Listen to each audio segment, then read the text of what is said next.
sound is the single entity that, like the angels in the ancient world, or like Prometheus, going up to the gods and down to earth, the ones that can cross between the physical world and the non-physical world. Sound is the element that goes between them. So really more than, for me, more than the image, which everybody thinks, oh yeah, you're a video artist and I'm a well-known video artist, so the image is the most thing. No, it's the combination of sound and image, and I would say even my pieces that are silent have a kind of sound, because you can feel the movement in it, and you can understand that as a kind of chord. How do you find out which sound fits to the... That's a great question. No one's ever asked me that question. I think when I was very young, I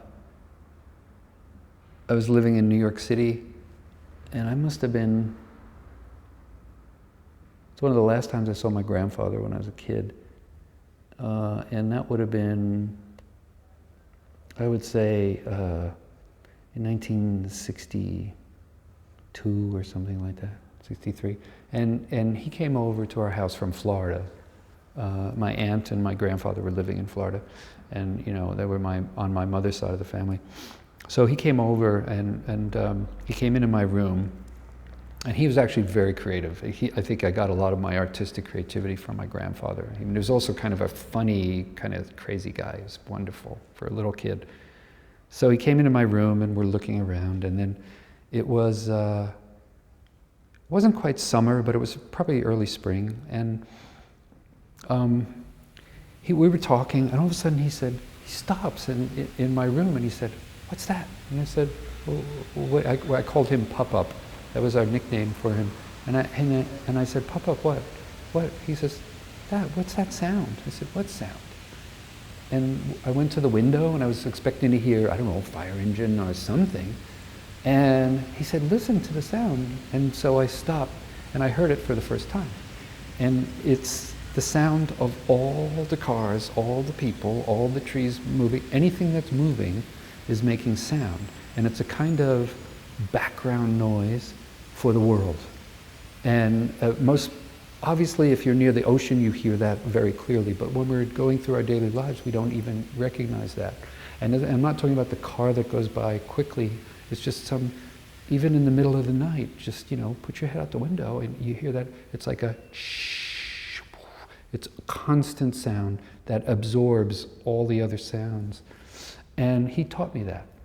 And so he pointed out, again, to something that was invisible. He pointed that out to me, and I never forgot it.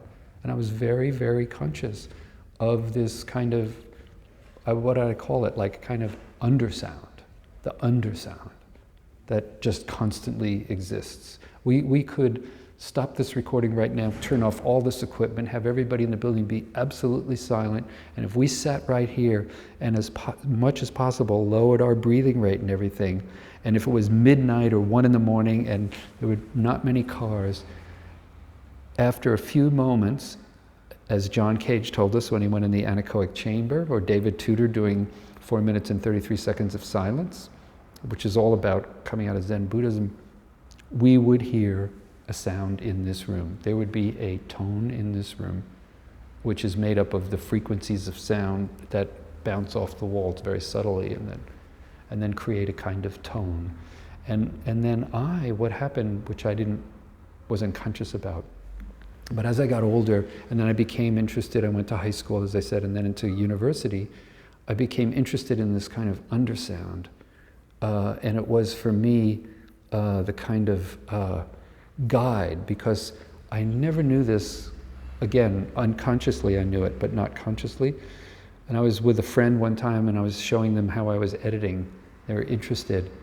And they said, "Well, how do you know when to cut?" Because a lot of my pieces at the time were landscape, and I just put the camera on, and then it would go for as ever long, and I didn't move the camera, and then I would cut. And he said, "Well, how do you know how long? Why should it be like, 5 seconds? Why isn't it?" And I said to him, "Oh, because I hear tones." I didn't even I wasn't even thinking about it, just I always heard tones. And these tones were like,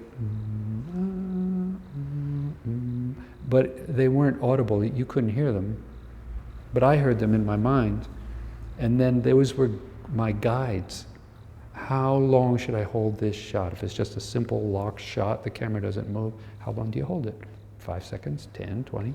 And the tones, this music, kind of invisible music, was guiding me on how to make those cuts.